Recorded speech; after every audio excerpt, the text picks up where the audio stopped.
9/11 is a day of reflection for me for several reasons.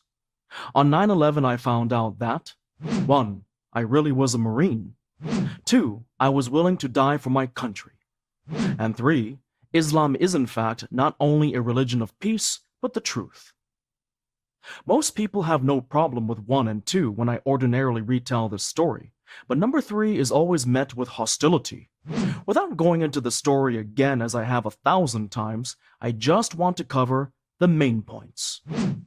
When I joined the Marine Corps in 1998, it was a different world per se. Most of my peers joined the military as an alternative to staying home or not going to college.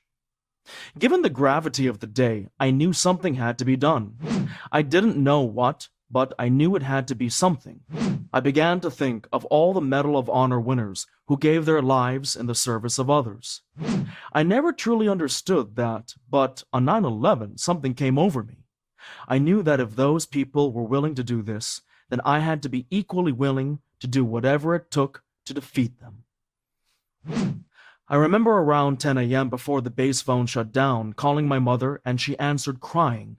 The most I could muster was, "Mom, I love you. Tell everyone I love them. But now, I have to do what I get paid to do." Right there, out of nowhere, in one line, I told my mother that our conversation may have been the last, and in that moment of clarity, there was peace. I knew what had to be done, and I truly didn't care about the costs, as long as America won. This has always been the most difficult thing to explain, and it still is. On 9/11, we were on standby for more than 14 hours. We didn't see any action, and we just hurried up and waited, and waited, and waited. And then it was 9/12. As things started to develop and get sorted out after that horrible day, I began to reflect, mostly about 1 and 2, but then I began to ask myself questions. Who were these people that did this? Why would they do this? Are their beliefs that crazy that they were willing to kill themselves and many others for it? I asked myself these questions over and over. My only solution was research.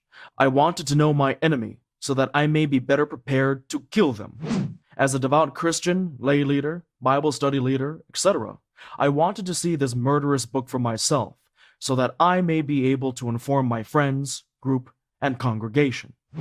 I never met a Muslim in my life. All I knew was the church, so I decided to go straight to the horse's mouth, the Quran. As things were eased on the base in the following days, I decided to go to the bookstore and I bought a Quran, my first one.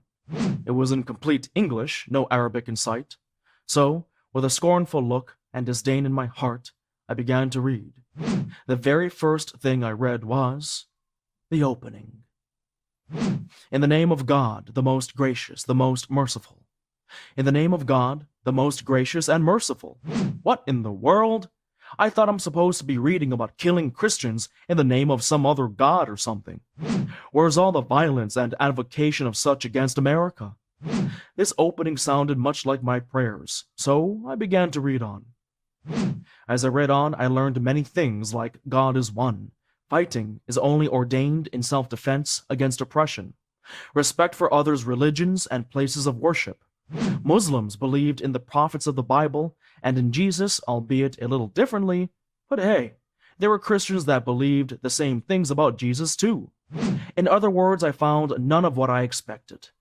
For every question I asked, there was an answer. For every answer given, the text itself asked me a question. The book forced me to think, challenged me, and reasoned with me. This was a book of reason. This was a book of discussion.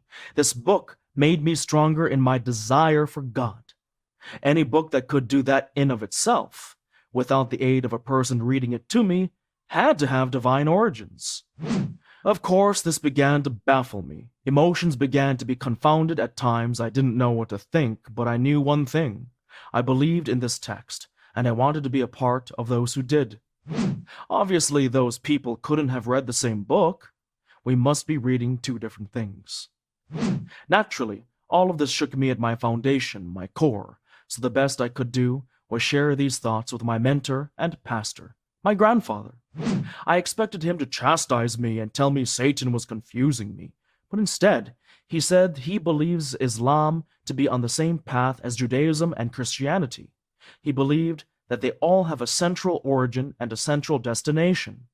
He believed that while the family of Abraham didn't always agree on many points, they are still family nonetheless. At that point, slack-jawed, I realized that my new ways weren't a hindrance or some kind of satanic confusion, but another path and journey God had put me on. He knows what he is up to. This all happened within weeks of 9/11. Imagine the surprise to all those I knew when I told them I was converting to Islam. Imagine the surprise when I had my dog tags and records changed from Christian to Muslim. Many didn't take it well, and many don't today. But faith is like that. We don't often have as much control as we would like to believe. If we truly believe, then we will be able to carry our cross no matter what. And talk about a cross to carry. I have been called it all: naive, traitor, fake, etc. I have been told that I never was a Christian or good Christian to begin with, and that's how I left so easily, as if they know. I have been asked how I could change to the enemy's religion while my country was under attack. My service has been questioned, my loyalty, etc., etc. The problem is many can't or won't separate the religion from the people, unless of course the religion is Christianity or Judaism. Never mind that I served another 3 years honorably in the Marine Corps as a Muslim. Never mind that I have worked for this nation's highest office as a Muslim. Never mind that since the Marine Corps, I have worked and served in agencies many other Americans only dream about, can only see on the outside, and in many instances don't even know where they exist. All this as a Muslim.